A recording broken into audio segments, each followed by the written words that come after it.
मर्तबा अल्लाह के नबी हज़रत ईसा अलैहिस्सलाम अपने साथियों के साथ चल रहे थे। इतने में आपके हवारियों ने कहा, ए ईसा इब्ने मरियम, क्या आपका अल्लाह आसमान से खाना उतार सकता है? तो ये सुनकर अल्लाह के नबी हज़रत ईसा अलैहिस्सलाम ने फरमाया, ए लोगो, अगर तुम मोमिन हो तो अल्लाह से डरो। तो उन्होंने कहा, हम तो अपने ईमान की ताजगी के लिए अर्ज़ कर रहे हैं ताकि हम अल्लाह की कुदरत को देखें और पेट भर कर खाना खाकर अपने ईमान को बढ़ाएं।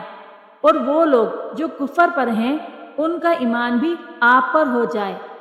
बस ये सुनकर अल्लाह के नबी हज़रत ईसा अलैहिस्सलाम ने हाथों को बुलंद किया और अल्लाह के दरबार में दुआ मांगी कि ए अल्लाह, हमारे लिए आसमान से दस्तरखान उतार ताकि हमारे और आने वाले लोगों के लिए